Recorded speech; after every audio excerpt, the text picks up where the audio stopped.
be episode 111. I don't know what to say, 111 or 111. I'm just going to go with the first one I said.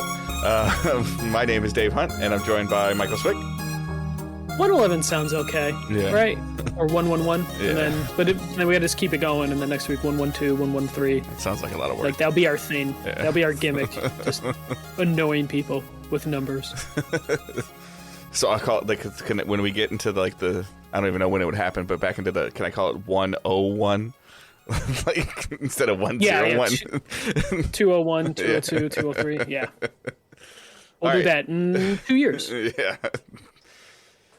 We are Digital Days Gaming. We are a weekly podcast that post every Thursday on podcast services. If you're able to leave us a review, that's super helpful. If you can use words, that's even more helpful. And sharing the show helps tremendously as well. All of the show links are in the show notes, so you can join Discord, Facebook, Twitter, all of those. Patreon's there. You can check all that stuff out. And we live stream on Twitch, twitch.tv/Digital Days Gaming every Tuesday, sometime between 5 and 7 o'clock, just depending on our schedules, Eastern time as well. There we go again. We are a Twitch affiliate, so you can subscribe to us through Twitch that way if you choose, or you can link your Twitch account to your Amazon Prime account if you have it, and you get a free monthly sub. So a bunch of you guys have done that already, and that's super, super helpful. Or you can just do a paid sub, and that's even more helpful. But we make the same amount of money from each, so it's always helpful. So, all right, we are going to jump into the news. A little bit of a lighter news week as we are in December. We're like, 12 days from Christmas? Well, it's light in terms of non-Game Awards-based news, but we will have the Game Awards to talk about in some capacity. But the first story is PlayStation. I think they did this the day of the Game Awards, maybe the day after. The day after. The day after. They announced they acquired another studio. So PlayStation has acquired its sixth studio. I get fifth or sixth, depending on how you look at it, because one of the studios they acquired a studio. Right. So I'm just going to go with sixth. They have acquired Valkyrie Entertainment. This is a Seattle-based studio who's helped work on God of War Ragnarok, Halo Infinite, and a bunch of other games. I think there's like some older Forza games in there as well. Makes sense they're Seattle-based, that they would have a lot of Xbox like work previously.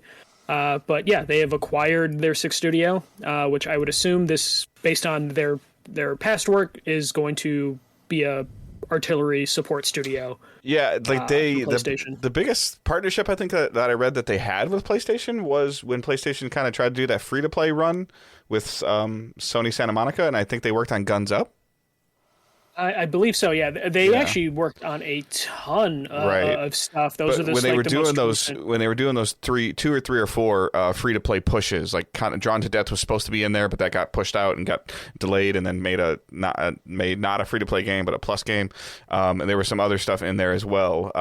Arguably, Guns Up was considered the best of those worst, terrible things. So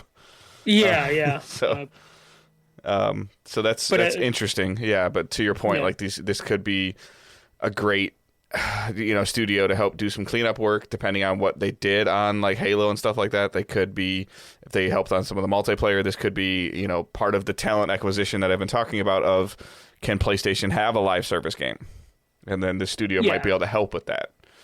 And even if it doesn't come to that, like they helped make God of War, and then they're helping make God of War Ragnarok, so it just they could just gel really well with Santa Monica, who are working on Ragnarok and Corey Balrog's other game. So that makes sense to just partner with who you know and go from there. This is going to be like, so Nexus is their PC studio, and then Firesprite, I guess, will be making VR stuff most likely because that's what their pedigree is. And then the studio Firesprite acquired was a support studio, but now they're just going to support Firesprite. So like this makes sense because it sounds like when the Jason Schreier article stuff came out, it sounds like the Days Gone developers were kind of like being put on support. Right. And now Sony's decided to like, okay, well, we're not going to use Days Gone as a support studio. We're just going to buy 4 support studios. Yeah. And that seemed like that was a little bit of the issue with, was it Ready at Dawn? Is they made Days Gone was successful, and then they were getting put on support for Naughty Dog, and they were frustrated of like, why are we being put on support? Right. And now PlayStation's like, okay, make your own game. So it makes sense that they would then acquire a support studio because they originally sounded like they had plans to just make that studio a support studio. Right. So it sounds like this is just all the moving pieces, and then also, you know, the Nixies acquisition was like, let's just have a studio that does the PC ports. So everything makes a ton of sense in terms of like the money PlayStation has to play and the best way they can like support. Yeah. It's kind of interesting like how the narrative has changed with both Microsoft and PlayStation over the last 3 or 4 years. Like 3 or 4 years ago, like Sony was producing game after game after game after game after game after game. And Microsoft was like, hey, we bought this studio, we're working on this. Hey, we bought this studio, they're working on this. Hey, we bought this studio, they're working on this. And everybody's like, stop talking about it, release games. And now Microsoft's releasing game after game after game after game, and Sony was buying studios. I still don't think Microsoft has hit that point, because like they got Halo out the door, they got Forza out the door, but there's still a ton of their studios. Yeah. No, I just like like Microsoft is not talking acquisitions anymore. They're showing trailers and they're releasing games. Whether it's at a fast enough cadence yet, no. Is it coming in 2022? Hopefully. You know, but like the outlook of 2022 for Sony, outside of Horizon, and I guess if you want GT in there and God of War, is very thin. Coming off of a year of another thing, like I don't know if Sony can have back-to-back 3 quote unquote blockbuster games 2 years in a row of just 3 game releases. I mean, I would imagine because they're number one, they can. Mm-hmm. And luckily for them, Microsoft is also on the same cadence or the same like rhythm of like, we'll release 1 to 2 big ones a year. In like 2023, 2024, that's when PlayStation might have to worry about like, we need to get games out of the road, because you would imagine Microsoft then will just have all those other studios they acquired 2-3 years ago ready to go and like ready to release. And because of, you know, like the way they release games, it doesn't really matter when they release it, because it's just going to go to the same player obviously base. Like the sales numbers aren't the same, but the cadence of Last of Us Part 2, Ghost of Tsushima to Forza and Halo is very close in terms of the major blockbuster releases within 60 days of each other, 45 days of each other. So yeah, in terms of getting like their marquee stuff. Right. Not counting, we were always worried about can Bethesda. you know, Last of Us and Ghost exist in the same season, and one did somewhat hurt the other one, but as you continue to hear more about Ghost of Tsushima, more and more people are experiencing it because of like a PS5 upgrade or any of those reasons that were already like enthralled in Last of Us and weren't ready to spend another $60 like 3 weeks later. So yeah, well, I think Sony's like definitely proven that they could do that. Like if we look at 2018, that was the year that they released God of War, Spider-Man, and Detroit. Yeah, like all within like 6 to 8 months. Yeah, they like pushed all that stuff out the door. But of those 3, Detroit's the one that I felt like maybe in a different circumstance could have been even more successful. Yeah, it definitely performed well, but it could have probably performed even better depending on when they released it and in between what was released. Yeah. And that could be something Sony looked at of like, okay, we could release 3 big games in a year, but is it beneficial to everything? And the counterpoint to that is Microsoft doesn't care because they're like Game Pass. Yeah, because they're like, people are bought into a monthly subscription, so it doesn't matter when things come out. Yep. So we could see a point where they're just like, yeah, we're releasing the new Obsidian RPG and a new Bethesda RPG. Who gives a shit? We own them. They're going to be on the service like forever. I desperately want to play Halo Infinite, the campaign, but I also want to give it the time and the attention it deserves, and that didn't happen this week. And more than likely, I'm fighting with it internally because I'm like, I want to give it the time and attention it deserves. That might be post-Christmas, but then I also know from a DDG standpoint that I need to play it before to be able to have a good conversation about the best games of 2021. So yeah, but we might play around with our schedule a little bit just to make sure our Game of the Year stuff's good. So we might have to break glass on a Patreon episode just to give us another week to do everything fairly, especially I still have a stack of games that like I want to get through, but the Halo multiplayer is so good every time I'm going to play the single player campaign, I get an invite from a friend, or I'm just like, you know what, let me just do my dailies because it's just like, and then next thing you know, it's like 3 hours later. So, but super interesting just seeing like when Microsoft bought Bethesda, it was like, oh, look, they're just buying exclusives. And then, now Sony is buying studios and partnering with these third party studios for essentially exclusives, and then using these other studios to hopefully build on it, whatever. Like, it's hard to tell what, like, and we might not know the answer for this Valkyrie Entertainment acquisition until 2025, like you said. Like, we might not know what's going on with them. They might do some, I don't even know, cosmetics for factions. Who knows? Like, yeah. So, but you would hope with all these acquisitions, especially this year, this will, like, it'll make PlayStation's gaps between their big AAA games either shorten with like, you know, getting smaller studios to help, or it at least will fill in stuff like and give us Returnal, you know, to where Returnal's not a gigantic AAA game, but it fills that void that you need in between Ratchet and Clank and The Last of Us Part 2. I'm getting to the point though with Sony that I want to hear them say something about anything. I realized that I went back and looked at it because I was thinking about it the other day. Like, the Discord acquisition or the Discord merger, partnership, whatever you want to call it, is supposed to be early 2022. Like, that's next month.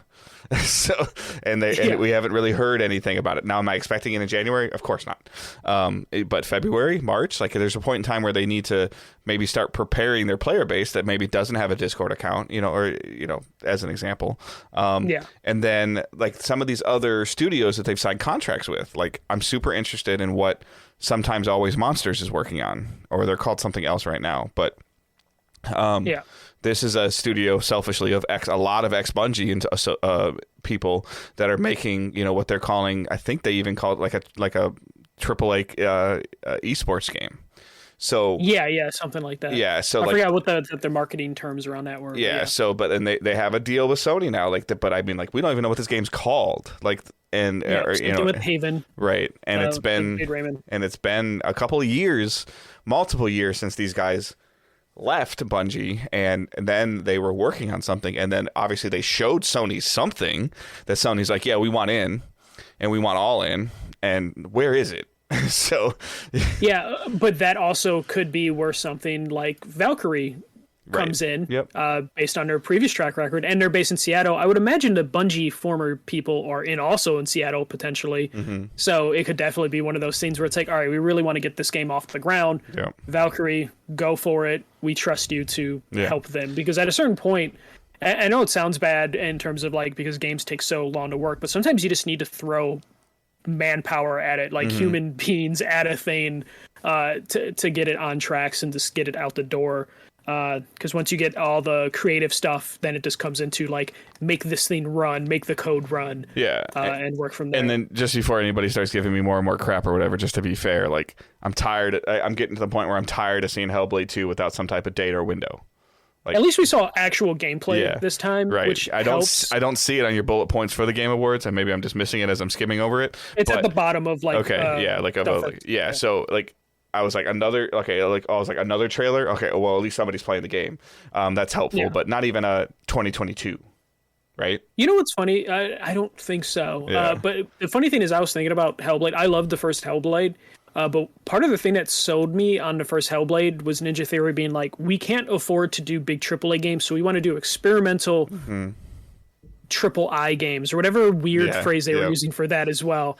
And that is part of the thing that was so good about Hellblade, is because there was a smaller experience that felt like a fully budgeted thing. And then you also I mean, without playing it, but you also kind of thought it was a one and done. Yeah, it definitely gave the vibes of one and done. And then they get acquired by Microsoft, and then it's just like, okay, so we're going to get Hellblade 2. Oh, okay, that could be cool. And then now it's just looking like a gigantic, sprawling sort of adventure thing. We're going to give you open world, multiple storyline branch. Like, oh, that's not what people want from Hellblade. Like, it's just like, we just want something that looks really cool and linear. But I'm still interested in it because I love all of the work Ninja Theory does, but it was definitely one of those scenes after I watched the trailer, I was like, this is really cool looking. I don't know if this is what I want from Hellblade. Yeah, is it who I don't know. I should have this in front of me, but who said, like, over the weekend or at Game Awards that they're trying to make the most beautiful game? Or is it Alan Wake 2? Yeah. Like Remedy came out and said this will be like the most beautiful game that you've ever seen or something. And they're going, like, full in on horror. I could be misquoting that, but they were spewing some crazy words, and I'm like, really? Like, so with Alan Wake 2, they said they were actually doing a horror game this time. They were going to do a psychological. Now, I don't remember if they said it's the most beautiful game they've ever made or it's the most beautiful game that you've played. But I think just for them. Yeah, I believe. I was just like, context. That's kind of a big phrase that kind of can be held against you, like later. Yeah, but Remedy can get away with that talk. Yeah. A little bit. That I think people will give them a chance, especially after Control. They got to tighten up that gameplay. If they can tighten up that gameplay, that'll be really nice. Gameplay's always been what they've been lacking. Yeah. So hopefully they can get that. But yeah, this is just another smart acquisition by PlayStation. I still believe a lot of the Business Insider people that have basically said that acquisitions aren't done for Microsoft or Sony because they still have a lot of money they want to spend before the end of the fiscal year. So I don't think anything major will probably come from either studio, but we might see more support studios get acquired, which I'm all for just because I don't want Naughty Dog to have to wait 5 years to develop a game. So if we can get help for them, that would be nice. For sure. Because not everyone's Insomniac and can just pump out games at a high quality level. And just throw suits in the games whenever they want. Yeah. Just like, why? Like the new thing's going to be out soon. Yeah, I'm like, I appreciate it. I don't want to go back. I don't want to go back and play Spider-Man, but I want to go back and check out that suit. But like other studios should feel bad every time Insomniac just randomly, we put some new suits in, it has like its own abilities or it does something, and you're just like, how do you do this? Like every time, just high quality content. They look over at their buddy like, did you get that guy's arm to move yet? No. Yeah. Well, Sony just put Insomniac just put another suit in Spider-Man. Yeah, they just put two more suits in it. I can't get his elbow to rotate. Leave me alone. And then after the movie's out and spoilers are out, Insomniac's gonna be like, we have 3 more suits for all you guys. Yeah. It's gonna be like, damn. All right, that's it for PlayStation, and then we have the NPDs, which we talked a little bit last week. I think you were curious about where they were gonna go, but we got official stuff for the November NPDs. The top-selling console was the Switch family of consoles because we have the Switch OLED, and then the Switch Lite. So they sold over 1.1 million units, and 550 million of those were during Black Friday week. The Series S and X were in second place, and then third place, I believe, was PS5. That is obviously just because of shortages. I saw some interesting statistic about, just as a comparison. Again, I don't have it in front of me. I saw it when I was on lunch today, of essentially comparing it to like even like Wii U numbers for like a holiday season, and this is how serious the console shortage is. Technically, number over number, the Wii U sold more in November of the year that it was out during the holiday season than any of these consoles have. Yeah, both like Series S and X being number 2 is still a down year compared to where we were last year. Yeah, it's just been really hard to get those right now. So I saw the usual like fanboy flame war shit happening, which is always funny because like no one just touches Nintendo because they look at them.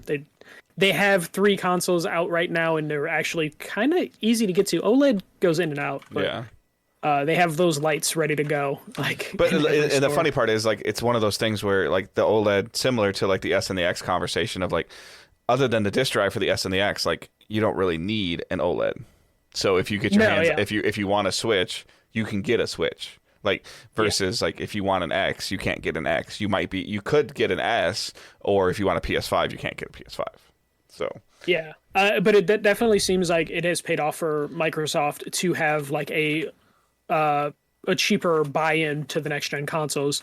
So I would imagine that the Series S, we don't have individual numbers for the S versus the X, but I would assume based on the reports we saw the previous month, it's the S, because that is like actually really, not saying really easy to find, but it's easier to find. It's pretty regularly in stock on Amazon right now. I believe most stores are carrying S's in store, like they can get away with having an S in the store as opposed to an X or a PS5. And then, so I believe it's sales are down in general, hardware-wise, 38%, which is not normal for any console generation, but that is due to shortages. So the whole industry right now is not doing well hardware-wise for sales.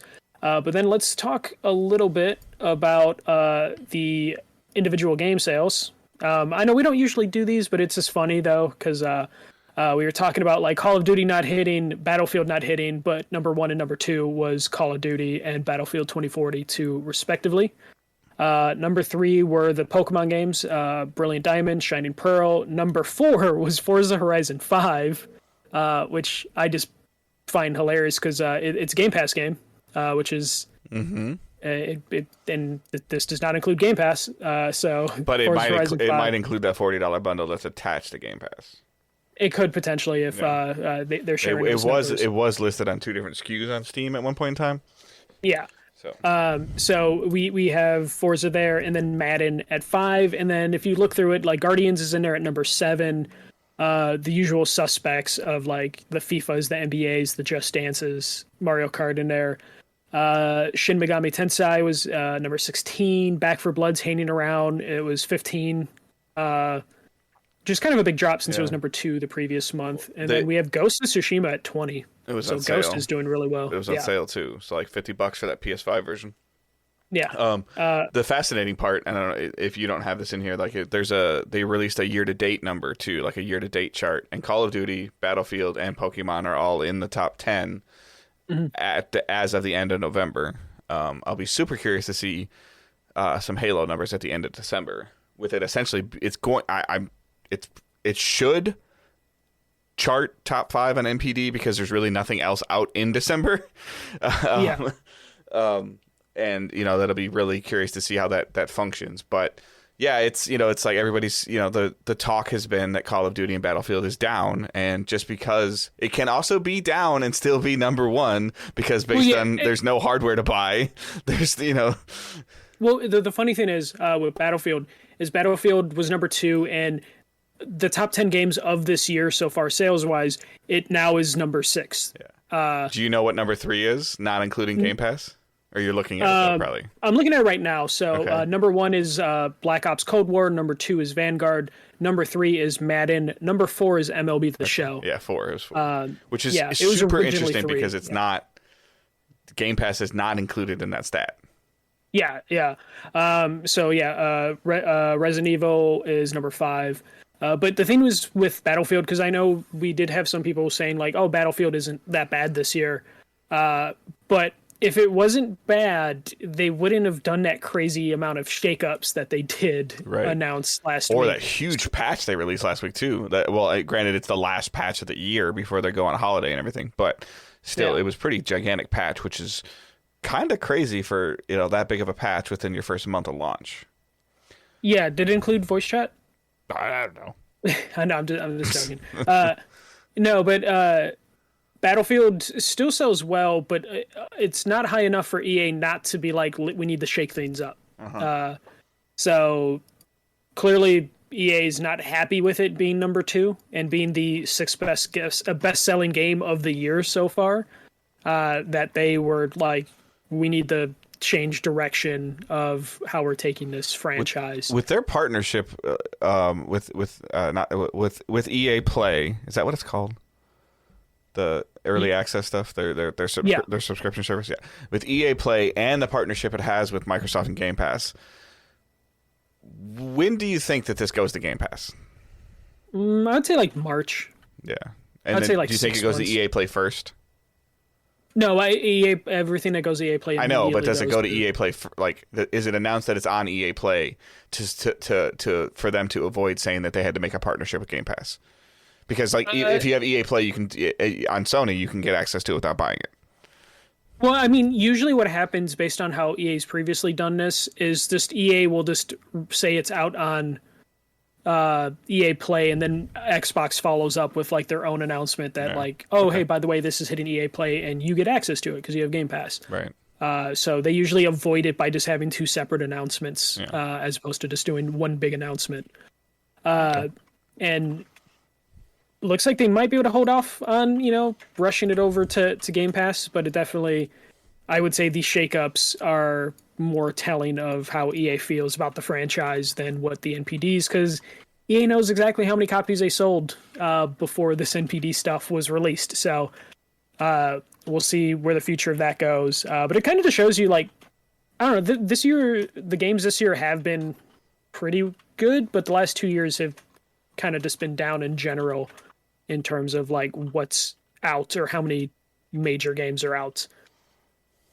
So we'll see how the rest of the year plays out within the next month or two, because we'll get the December numbers in January, and then we'll have like the whole year in sales, which surprisingly there's not a ton of Nintendo stuff really happening right now. And then if you look at the top 10, I think the only Nintendo is Super Mario 3D World and Pokemon Diamond and Pearl are in the top 10s for the year so far, which seems kind of low for Nintendo. They usually Far Cry 6 is just kind of hovering around over there, like, hi. Far Cry just every year, and like every time I feel like more and more people are like, I'm kind of tired of Far Cry, but it still hangs around. No, like every year a Far Cry game comes out, it's a top 10 selling game for the year. It might be number 9 and 10. But then come December, people are like, a Far Cry game came out this year, and then it's just like, and Ubisoft sitting over there just counting their cash. Yeah, counting cash, burning trees, whatever they're doing now. With their NFT funness. So that's it for the NPDs. So Nintendo just on top, because Nintendo can just do no wrong right now, because I guess, they have all their ducks in a row. They can put stuff out in stores. Because I would imagine if the PS5 was readily available, it would crush pretty much everything on the market right now. Yeah, 100%. So now it's just like kind of, it's not about always who's the, who has the best system. It's who has the smartest logistics, it seems like right now. Yeah, who actually can put stuff on the shelf right now. Which I wonder at a certain point, do the companies like look at like what they did in the last year? I mean, they can always say like, well, it's because of the pandemic, but like they have to look at like money left on the table with some of this stuff of just like, we could have sold so many more copies if we just thought of something or figured to move something out of the way. They could have figured something out. But let's move on to the Game Awards. So Game Awards 2021 were this past Thursday, and you didn't watch, right? You watched trailers for the most part. Yeah, I followed Twitter a little bit, and I was at work and was kind of looking through some stuff, and nothing ever like exploded on my phone. So I sat through most of it despite it being 3 hours. It was a good show. Like I feel like I say this every year. It gets better every year, but it's getting longer every year, and I don't know why exactly it needs to be 3 hours, but it's still pretty good flow. Like I think they have a good balance of like the awards being giving developers time to talk, and then all the game announcements. But man, 3 hours is a hell of a long time to spend watching trailers. They really think they either need to cut the categories down some, which I think we've said that before, or they need to kind of do what like ESPN's done with like their ESPY awards, where they kind of just like rapid fire like 5 or 6 awards. Well, they do that. Okay. I don't watch it. That. Yeah, they basically do that with like all the esports awards, where they just burn them through. Some of the smaller awards they burn through. I think like sports and RPG were just done in rapid fire. Okay. So they definitely do that. I think what they need to do is just kind of trim the fat on some of the reveals, because sometimes the reveals are kind of nothing. It feels like not nothing, because that sounds mean, but I don't know. Some of the stuff that they claim to be big turns out not to be. Like last week, they were saying there was like 5 or 6 things that are like on the scale of Elden Ring. Yeah, there was. I don't think there was maybe one. Maybe, but even I could see like 3 on here, but some of them didn't show enough to justify being on that scale. Right. The question is it a disrespect to Elden Ring or too much respect to these games? Yeah, that's the thing. Or in certain cases, so like we can go through it. Like they revealed Monolith Productions, the Shadows of Mordor people, are working on a Wonder Woman game. That should be a really big announcement, but they only had the character model for Wonder Woman in the trailer. That was it. Mm-hmm. So could have been on a scale of Elden Ring, but they didn't show enough, and no release window was given, so it's hard for me to get super excited knowing how long it's taken to just getting to see gameplay of Suicide Squad, which we also got at the Game Awards. Mm-hmm. But that is like a game that's been in production for so long, and we've seen trailers for it like 2 years now. at several events, and this is the first time we got gameplay. So the Suicide Squad gameplay stuff was like cool, but at the same time, I was just like, okay, finally, which is probably not what you should want from your review. Do you want me to just go through the new game announcements that I've like listed here and see if I mean, I guess I think that like for everybody, I think the biggest thing is on your list here is that Star Wars Eclipse. It being A, Star Wars, and then B, Quantic Dream. In that order, by the way. Yeah. I think it's like, oh my god, that Star Wars game looks good, and then they see Quantic Dream, like, and then they're just like, ooh, which Quantic Dream are we getting? Yeah, so then multiple playable characters, branching story, obviously early in development. Yeah. Over under game 2026. No, I don't think it would be that long. I would probably say 2024. Okay. I was initially going to say over under in 2025. So I don't know if Disney would. I feel like Disney would be a little more like. Don't so announce this is something gonna that's gonna be this is 5 essentially years. going to be Star Wars Detroit. Basically, which I don't know. Right. How I do feel we want about them that? to go that deep in that do you want that deep of a game and that potentially emotional of a game in the Star Wars universe? Yes. Okay. But do I want Quantic Dream? But we don't know if David Cage is writing this, because I think that's my only problem with like Quantic Dream is like David Cage's writing. Yeah. So like because Quantic Dream, like even though I don't really like their games too much outside of like Heavy Rain, as a visual like piece of art, like as an engine, like they make really beautiful looking games, like super realistic, some of the best animations you'll find, but the writing always kind of fails for me. So I don't know exactly how I want to feel about this. Also, it was kind of weird because they did the whole, I think Jeff Keighley like denounced, workers being abused, and then he followed it up with like the Quantic Dream thing like 5 minutes later, and Quantic Dream just got done settling a bunch of lawsuits or winning lawsuits. I forget exactly what they did. So it was kind of weird to like follow that up with like, and then here's a Quantic Dream game within like I think like 10 minutes. So that was a little weird. But like I'm still interested in a Star Wars game that's a branching path, multiple playable characters in a Quantic Dream style. I just don't know if they'll be able to do the writing. So I hope they partner with someone good on the writing side of things. So yeah, and then like on your list, like you just mentioned, Wonder Woman from the studios that did Shadow of Mordor, Alan Wake 2, which we've known about. Yeah, 2023 cool is a little surprising. I thought they would be a little farther along, but okay. Well, I mean, Control just did 2018. Yeah. They're an independent studio. Like, they're not working with 505. They're working with Epic Games.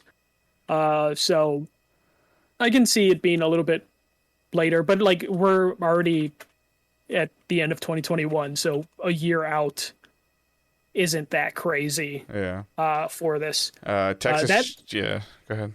I was going to say that, just follow up. Texas Chainsaw Massacre as well from Gun and Sumo. So the Friday the 13th people, no release window. I don't know. I think that was on the pre-show. Like I didn't know about that until like later that night, because they do a half-hour pre-show for the Game Awards, which I was just like, oh God, why do you do a pre-show? Because their regular show's not long enough. Yeah, exactly.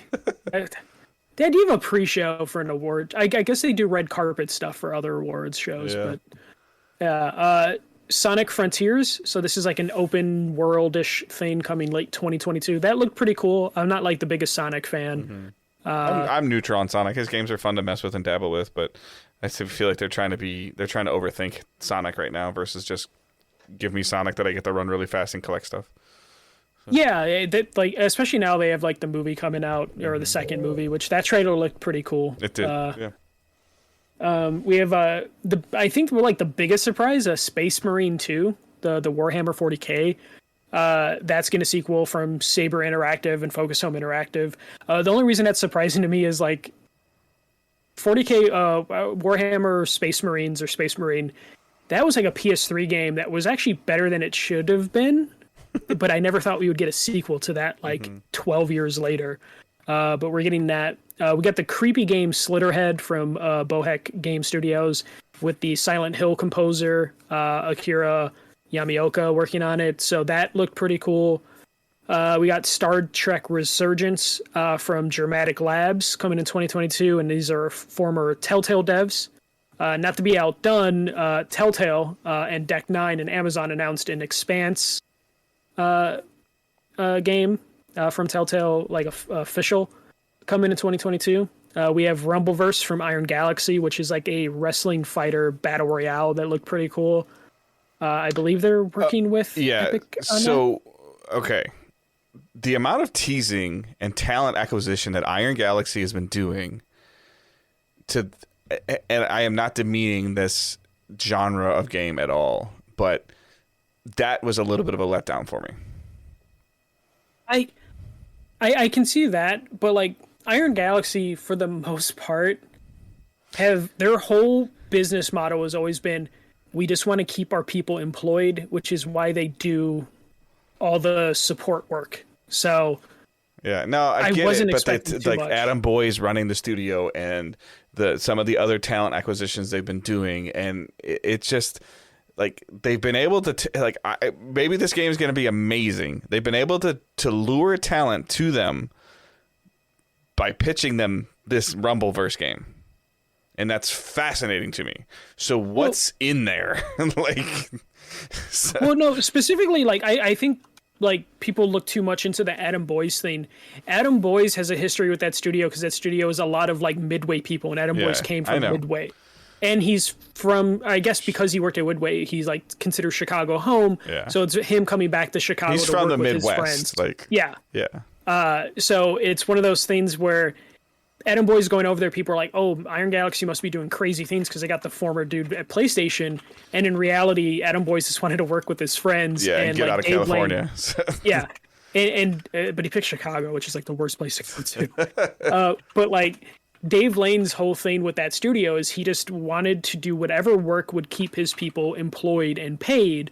And that's basically how Iron Galaxy's been able to like live for as long as they have since like 2010 or something, is by just working on other people's games to help them or making ports. So basically Adam Boyes came over to just like probably bring them more connections so they can work on more studios or work with more studios. Because even then, like that Extinction game wasn't too great. I think he reviewed that back in the day. So, like, they've never done anything gigantic outside of Killer Instinct, which they were working in support of, or they, like, basically took the baton from whatever studio had Killer Instinct before that was purchased by Amazon. Mm-hmm. So, yeah, I think this is, like, kind of right up their alley in terms of, like, I hope so. I hope it's successful. It's just, for me, it was just a little bit disappointing. But maybe when I play it, it'll be better. I don't know. I'm also not a huge fan of Battle Royale in general, but I've also never really given it a fair shake and a fair chance of more than a couple hours. So, I believe they had people in the fighting game community streaming it this past weekend. It actually didn't look too bad, but it definitely looks very niche. Mm-hmm. Like I don't see it blowing up like crazy, but it seems like the type of the size risk Iron Galaxy Studios would do. Then we have Nightingale from Inflection Games. These are former BioWare people. It's like a survival game in the Victorian era. It's early access 2022. No official release date for early access was given. This looked pretty cool. It mostly just drew my attention because of the pedigree of it being former BioWare people. Which I felt like this Game Awards was definitely a lot of games were announced that I never heard of the studios, but then when you look at it, you're like, oh, these are people that left this studio, this studio, this studio, which we're seeing more and more. And I think we're going to continue to see that just because people working remote learned that like they don't need to rely on like a big studio to make ambitious games. I can program this game from home. I just got to pay for this software. Yeah. So once they get set up and learned how to do stuff from home, it was just like, okay, let's just figure this out ourselves. We got Arc Raiders from Embark Studio, which are former DICE people. This is a player versus environment game coming out in 2022. This actually, I guess this was one of their big reveals because they teased this before the Game Awards. And then we actually got gameplay at the Game Awards. It looked interesting. but this was also one of those ones where I feel like they were hyping this one up to be a bigger thing, and it looked interesting, but I don't know if this got to you from just like looking at Twitter or looking at follow-up stuff. Yeah. And then we just got a bunch of trailers for Hellblade 2, Crossfire. I think there was a Tiny Tina trailer, Plague Tale Requiem, The Suicide Squad, Forspoken, Elden Ring, and then Horizon Forbidden West, I believe, got a trailer there as well. Anything stick out to you with any of these trailers? Because we talked a little about Hellblade earlier. I mean, a date for Crossfire X is cool. Like, I feel like that was like 2 E3s ago. Yeah. So that's like, I'm glad to see that. I'm glad to see gameplay from Suicide Squad. Forspoken is starting to kind of move up on my radar more and more and more. It kind of goes up and down, but lately it's been up. And then like I just need to, like with Horizon, it's December, but I need, like in January, I need to carve time out to get through the first game. Like, so, I mean, I can do the Spider-Man Miles Morales back-to-back thing again and really get a good enjoyment out of it, but that's a much bigger commitment than what Spider-Man was. So. Yeah, I think I've hit the point with Horizon Forbidden West that I hit with Deathloop, where I'm it just needs to come out and stop showing it. Yeah. I know it's going to be a good game. Yep. I'm looking forward to it, but I don't need to see another trailer for it. Like, I don't want another state of play for it. It worked out for Deathloop to where I was super tired of seeing Deathloop. Deathloop came out, was fantastic. Yep. And I expect the same from Horizon. But I mean, we know what it's going to be. Like, it's like, Horizon for everybody is like Destiny for me. Like, all right, well, there's new stuff in Destiny. I'm going. There's a new Horizon. We're going. There's a new Uncharted. We're going. There's another Last of Us. We're going. There's another God of War. We're going. There's another Xbox game. Whoa, wait a minute. What is it? Like show something from that. So. Like Horizon Forbidden West, I might just have to go dark on the game at this point of just like, I'm not going to look at any trailers or any blog posts for it. I just want to see the game. The only thing that I would say that they have left to kind of remotely tease at all is why they're where they are in a little bit of a story tease. Like, I don't want to know too much, but what's going on that caused them to go west.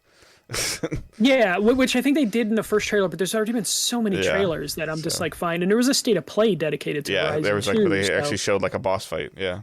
Which still makes me think Horizon was meant to release significantly earlier because they had a state of play ready to go. Mm-hmm. It seems weird to do a state of play like a year ahead of the game's launch. But for me, the Elden Ring trailer looked pretty cool. Suicide Squad looked fine. I kind of would have preferred, I don't know if this is blasphemous, if they just showed Gotham Knights instead of Suicide Squad. I was going to say, like, I didn't see anything from Gotham Knights, like, and that's led me to believe that, like, a Suicide Squad ahead of Gotham Knights on the calendar?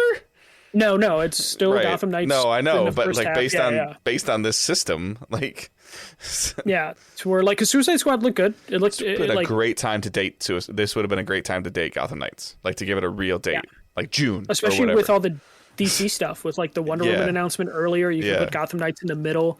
Even if you're not confident in Gotham Knights, then you could have put Suicide Squad to follow it up, and people wouldn't, have paid attention. So I'm now worried about Gotham Knights. Gotham Knights is now on my worried list of why aren't they showing this? It's been on my worried list since it got announced and like so far out, and then it got delayed. I don't mind delays, but the fact that like they just haven't really like done something, especially at the Game Awards, that would have been the best spot to do it. Yeah, because WB doesn't have the cachet to just do something in February. Like they don't, unless we're gonna get another fandom.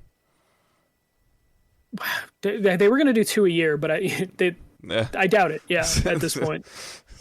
That was the Game Awards. In terms of awards, Returnal ended up winning like Best Action Game, which sounds about right for that. I was worried about Returnal because it's a difficult game. I figured a lot of the games media wouldn't have gotten through that game enough to like give it an award, because that's usually what happens with these awards. It's like 120 media people. Yeah.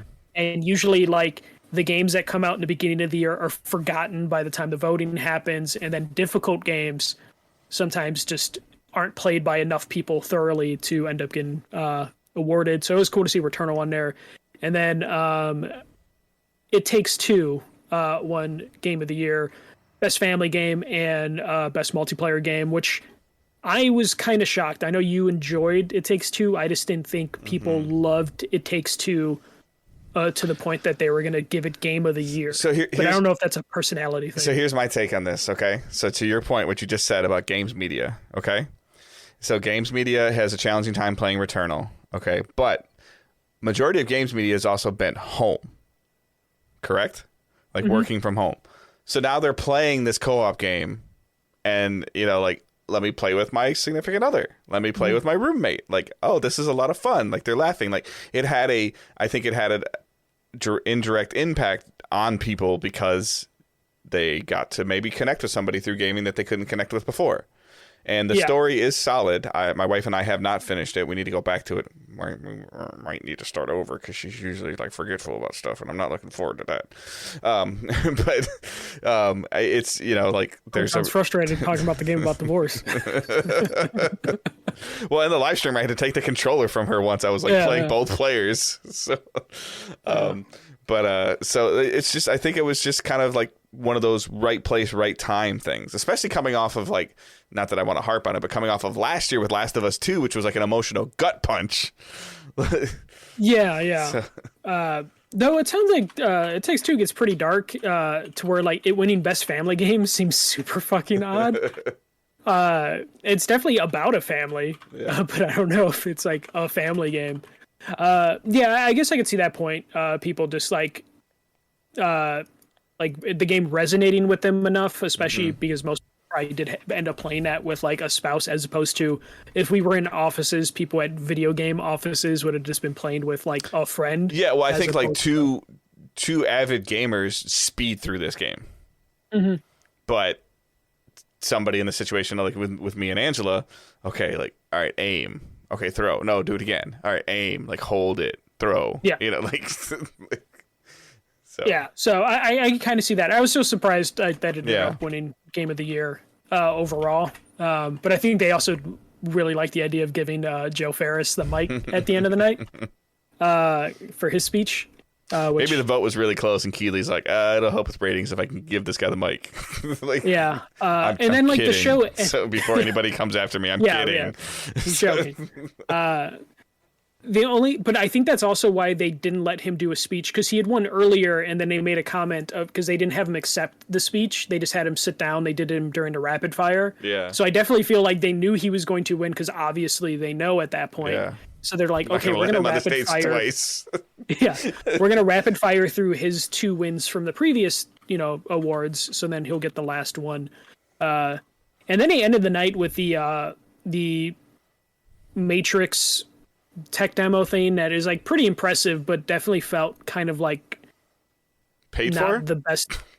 Yeah, it felt like 2 years ago when they did the Fast and the Furious reveal as the last game announcement, to where that game sucked. Okay, when it came the Matrix movie paid for 50% of Keeley's budget. There's something. The tech demo is super impressive. It's available on PS5 and Series X right now, but it definitely didn't seem like the thing to end the Game Awards on. I don't know, but then again, when I look at the list that I compiled, I don't know if any other than things Star Wars here. Eclipse, maybe just because of Star Wars. Yeah, but not because of Quantic Dream, it just goes in the middle. Yeah, Quantic Dream pulls that down a little bit. Like if this was, hey, here's the follow-up to Jedi Fallen Order from Respawn, that ends the show potentially.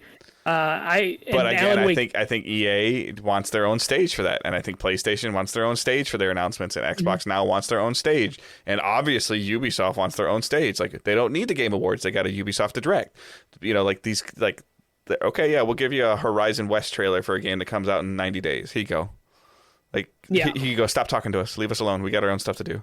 Like and then Microsoft usually is heavy at the Game Awards, but they just didn't really have anything. But I think there's some of those yet. Maybe some of their conferences, that their digital conferences are doing well enough. They're like, hey, look at the engagement we got from this. Like Keeley does a great job, but Microsoft and EA and Sony and Ubisoft don't need them. Yeah, but when it comes to like the Game Awards, I think the Game Awards does significantly larger numbers than the EA stuff does individually, or the Microsoft stuff does individually. How many people do you think? Did they say how many people watched it? I kept bouncing between YouTube and Twitch, and there was a shit ton of people on YouTube. I could look that up, but no, it's not. It's not. I mean, it's the only show in town this month. So either way, like based on all the platforms it's available on, I I would probably say the Game Awards probably does better than an EA Play, at least. Mm-hmm. Maybe not as good as a PlayStation press conference, but probably as good as an Xbox conference. But I also feel like it gets to the point where some of these developers just want to control their own messaging. Oh, for sure. Yeah. Because then they can put a developer out to talk about it. But that was the Game Awards. That was the news that I have right now. Doesn't appear that anything's been delayed in December, so we're okay. As far as I know. Could have missed it. What we're playing and watching. So I'll do it like a little bit backwards. So watching the other day, like just recovering from work, I watched a movie on Disney Plus called $1 Million Arm. It's a baseball movie. No, I don't recall any marquee actors or actresses in it, even though most of you guys know I'm terrible with names.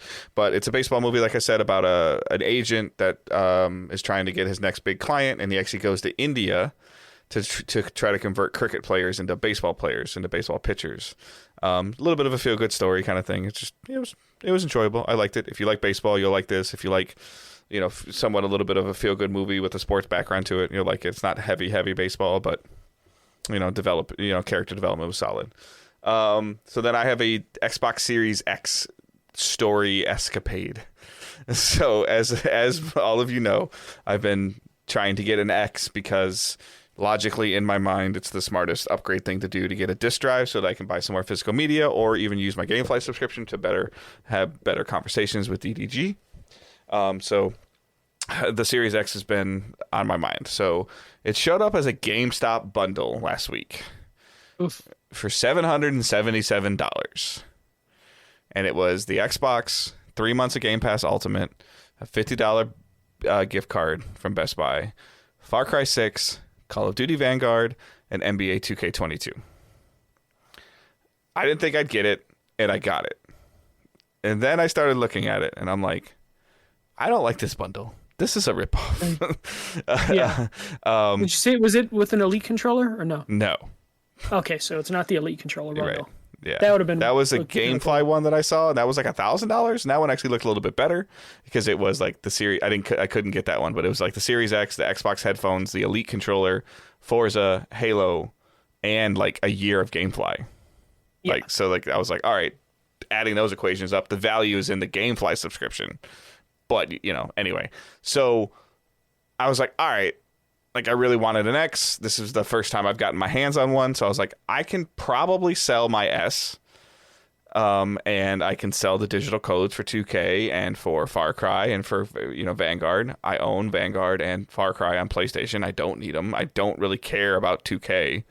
And so I started exploring options of selling it. And I started looking at the current prices and the sales of stuff. And I'm like, this is not good. So bad time to try and sell a digital code with everything on sale right now. So needless to say, the Xbox bundle is going back. Mm-hmm.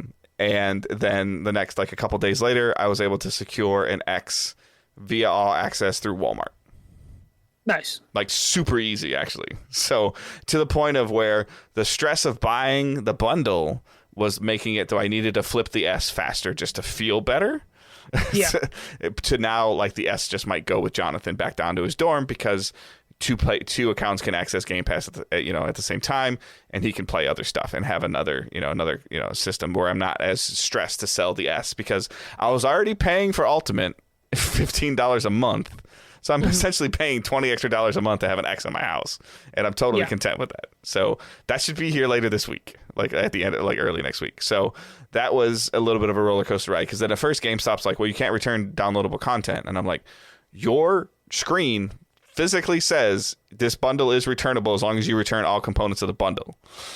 And I have to ship it back, which terrifies me. They will not let me return it to the store because I actually thought about being that guy at the store and returning the bundle and getting all my $777 back and be like, okay, I want to buy the Xbox. But I didn't do that. And now that I've got it through All Access, I'm much less financially stressed about it, and my wife doesn't hate me as much. So, like $35 to $40 a month, based on taxes. Yeah, so it was good. And then playing Destiny 2's 30th anniversary stuff. The new dungeon is dramatically fun. Yes, it has old weapons in it. They're old Destiny 1 weapons that you can earn from it. Destiny is what it is. A sniper is a sniper. A hand cannon is a hand cannon. A rocket launcher is a rocket launcher. The content itself is fun. Playing with my friends and helping them get that stuff is fun. And just the 30th anniversary things are interesting. There's some Halo themed items in there. There's a pulse rifle now that looks like a battle rifle, and people are really liking that. There's some pretty interesting, like apparently marathon armor that I haven't unlocked yet, which is a Bungie game from like when I was like a baby. So there's essentially like this game show that you're playing as the new like free to play 6-player activity. It's fine. They use they're pulling on nostalgia strings. I'm almost to the point with this that I'm like, okay, this cost me like $20 or $25. It'll get me kind of to Witch Queen. And it's just kind of fun to play with my friends and to have, and Galahorn's back in the game. And the game is just more fun with Galahorns in the game. Like there's a full size Galahorn that I can Nerf and Destiny partnered, and they made a 4-foot wide Galahorn rocket launcher. And I'm gonna try to get it. Yes, I know my name is Dave, and I have a Destiny problem. It's nothing new, and if any of you don't like it, I'm sorry. You can deal with it. I'm going to try.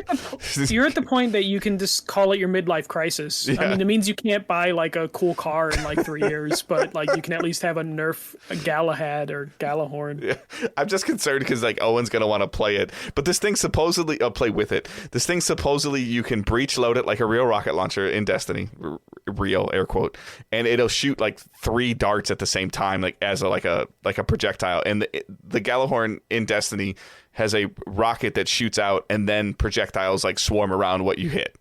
So like, this thing is huge. They already sold a previous, like, I don't have it, I wish I did, a previous Galahorn when it came out for Destiny in Destiny 1, but it is what it is. Like, I love playing Destiny. It's like my favorite television show to watch or my favorite t-shirt. I'm gonna keep playing it. I just need to, I go through high waves and low waves, and I have a hard time right now with work is how it is, focusing on anything else differently. So it's an ugly color, though. It is. I mean, it's traditional Nerf orange. Yeah. But, I'm looking at that gun is not. The gun is not white in the game at all either. So, but I guess you could always paint it if you wanted to. All right, what have you been playing and watching? Mine isn't too different from previous weeks. I'm still going through Halo Infinite. I told you the struggles I have every time I'm going to play the single player campaign. I end up hopping on multiplayer and then just playing that until I can't anymore. And then still enjoying the hell out of Halo. Really do want to try the single player campaign. Same reasons Dave stated, as well as just I want to be able to talk about it during like Game of the Year stuff.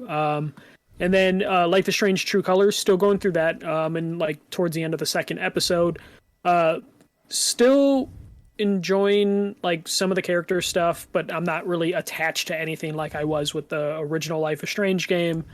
So just been playing through that. I kind of already dropped the Hot Wheels Unleashed because I still have Forza, so it's like, if I'm going to play the race game, I'll play Forza. Mm-hmm. And then I still have my stacks of other games that I'm going through. Judgment. I was able to...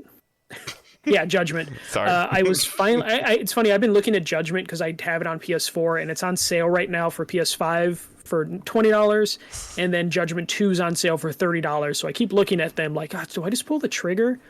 Because I don't want to like trade in my PS4 Judgment, because technically it's the... pre-patched. The OG, yeah. It has the regular actor in it or whatever. Yeah, I think ideally it would. So I'm like, maybe I don't want to get rid of that.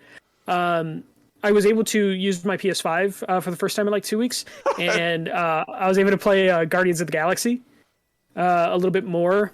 Still plowing through that. I'm still like, that's a game I definitely want to finish before we sit down and do the Game of the Year stuff, because I have a feeling by the end of it, it's going to end up like near the top of my list. I think you're right too. My oldest son is like, he saw that I had it and he started playing it, and he's like farther than I am, and I'm like, okay, jerk, stop it. Just because you're on school break and you have all this time to just. Yeah, it's one of those games where it's just like it's speaking to me on so many volumes, visuals. It's all about characters, like the it won relationship. some like great narrative or great story development. Yeah, it won narrative. For the Game Awards. Yep.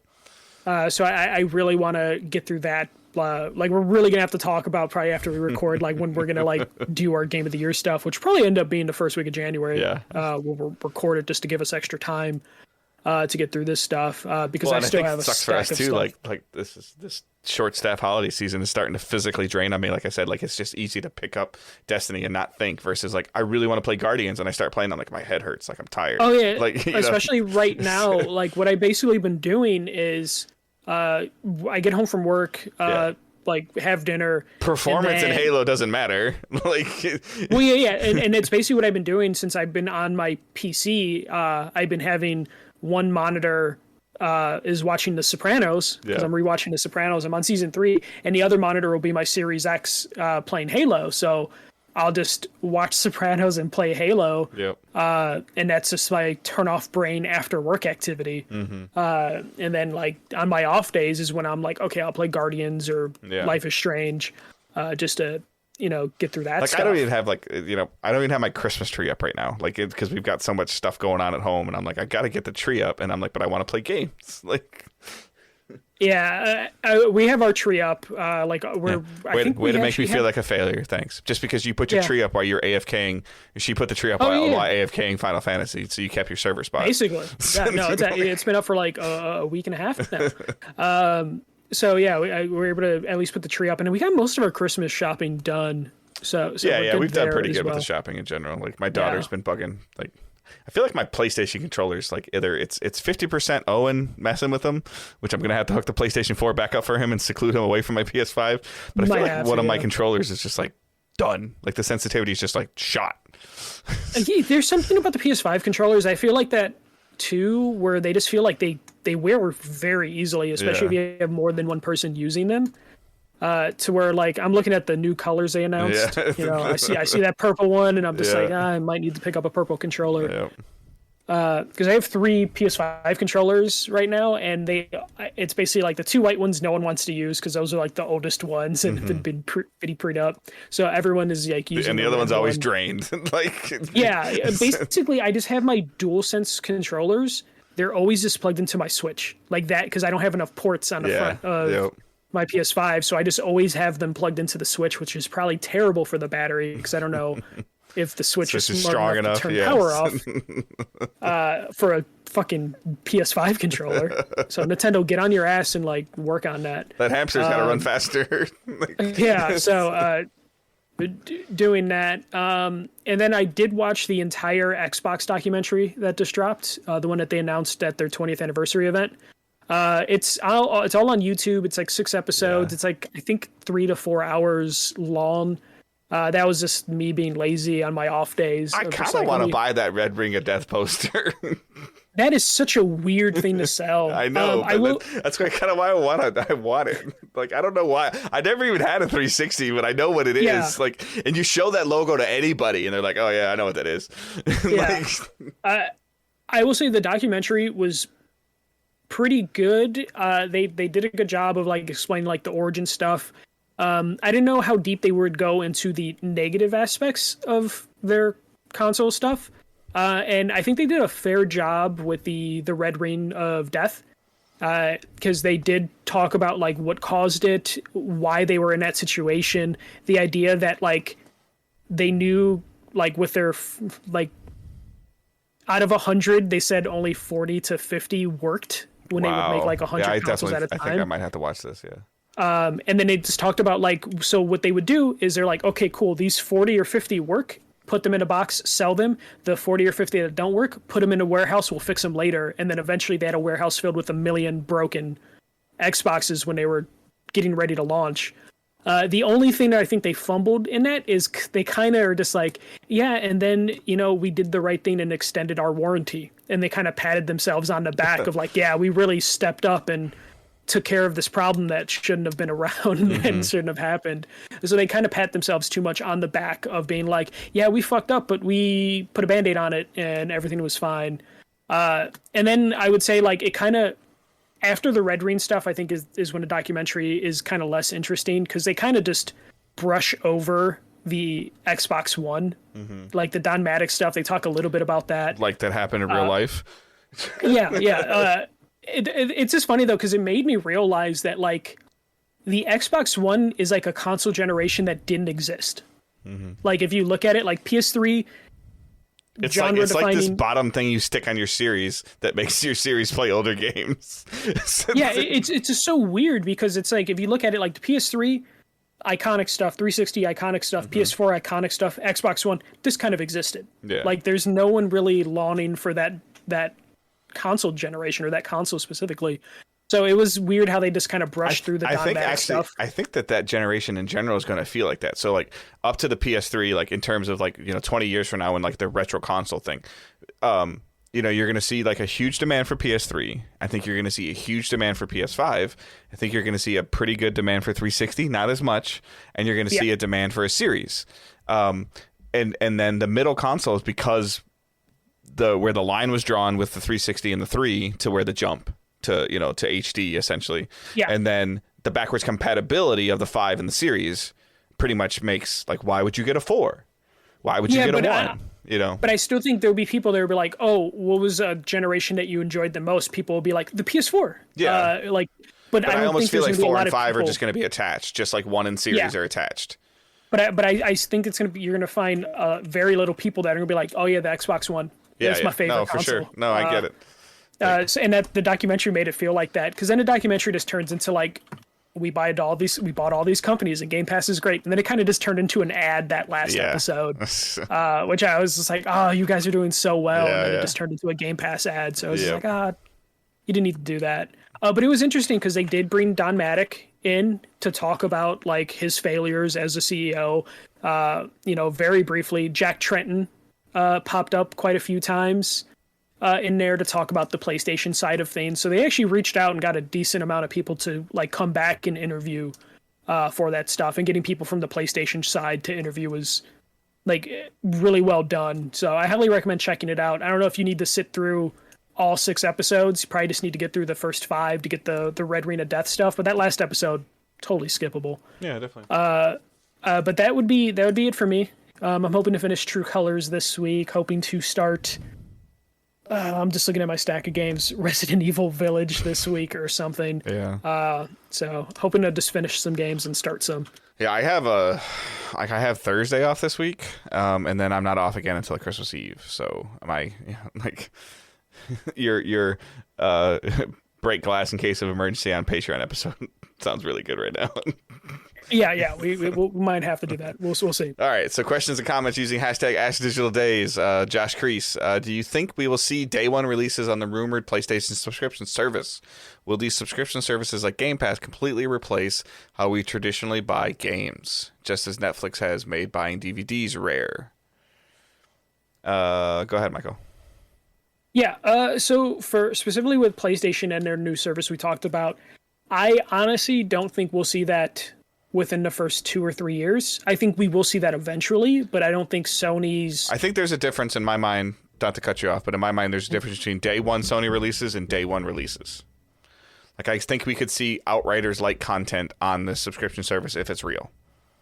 Well, so I was taking this more of like when we see PlayStation day one releases. We'll definitely get like indie game day one releases, but like if we're talking about like Uncharted PlayStation, 5, no. Not for like 3 years. I think a couple things is like the one thing is the money.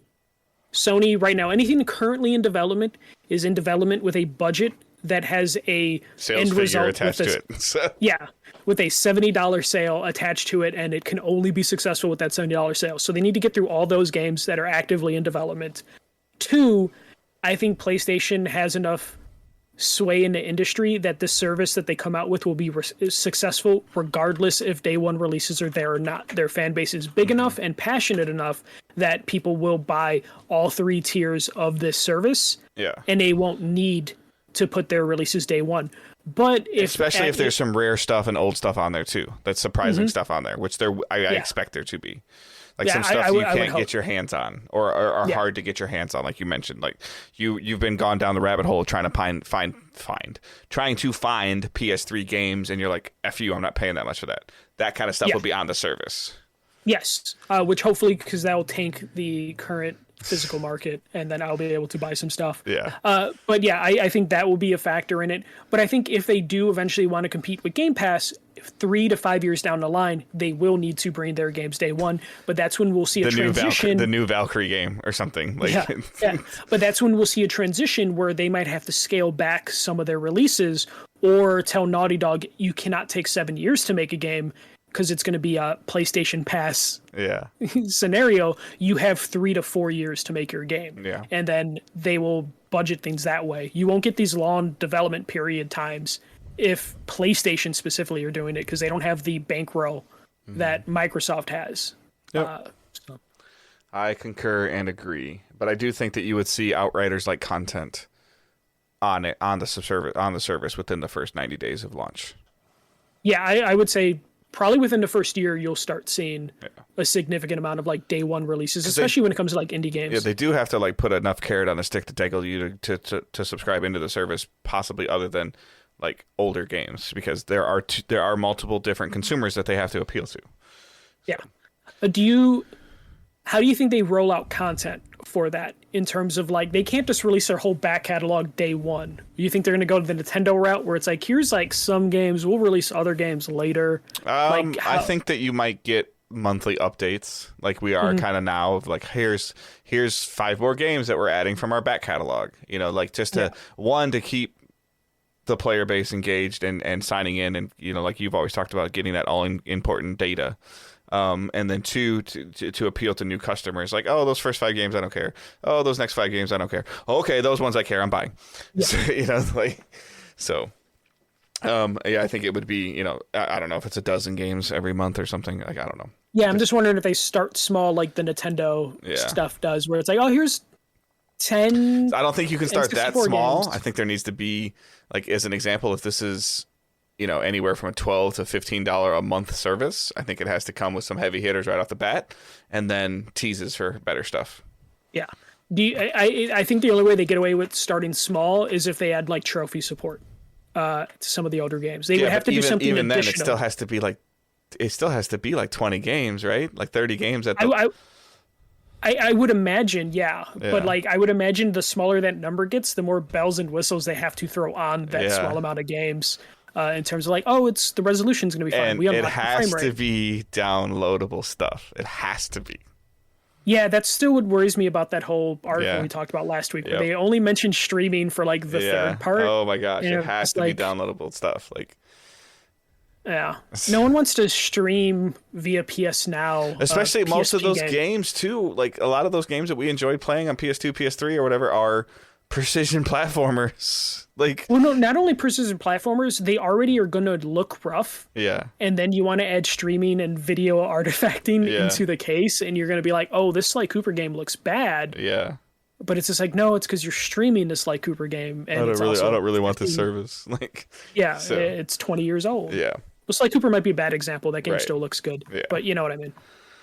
All right. Well, like to your point, what was it that Crash Bandicoot like remastered game? People were still finding like where they kind of like just made the current code like shinier and run better and look better, but people were like, look, I can still do this. Like I did this 25 years ago. I can still do it. Yeah. And it's like, what the? So yeah. So yeah, that's our show for this week. Thank you guys so much for listening. The social stuff you can follow us on. Our main account on Twitter is @DigitalDaysPod. Michael's account is @TheFirstMJC. Mine is @GoodDaveHunt. Facebook group, Discord server, Patreon is all linked in the show notes. I'm not going to dwell on it too much. It's the holidays. Spend time with your family. You might be using us to get away from your family for a little bit. Go back to them. Say hi to them. Be nice to them. You don't have to. You don't have to do anything you don't want to do. if you are somebody that is not fortunate enough to spend the holidays with somebody and you want to do something, please reach out through Discord, through Twitter, through Facebook, whatever. Every once in a while I get messages from people of like, hey, like your show helped us, help me get through this week. Like that means the world to me. If we can give anybody any kind of joy for even little bits of time, like, thank you. That's why we turn this on every week. And that's why we want to do this, is for you guys. But at the same time, if you're alone during the holidays and you want to play a game, let me know. Let Michael know. He'll probably just direct you to me. So just let me know. And I like playing Halo while listening to The Sopranos. So I'm not the best person to play Halo with. But I would love to, just to hang out with you, with anybody. That I don't want anybody to feel like they're alone. So please reach out. My schedule sucks, but I'll figure something out. I promise we'll figure something out. Unless you're Curry, and I'm not going to play Division with you, but. But he'll say he might think about it, Curry. I think it still might be downloaded. Like, I don't think I deleted it yet. Although my son might have deleted it to play Minecraft with his fiance, so it's his fault. It's like 20 megabytes. If he did it, he just did it out of spite because he doesn't like Curry. I don't know what you did to Jonathan, but he's not a fan, I guess. All right. Deleted a whole game for 26 megabytes. All right, so that's our show, guys. I hope everyone has a great week, and we will talk to you later. Keep moving forward. Don't be a dick. Apologies to Curry about judgment.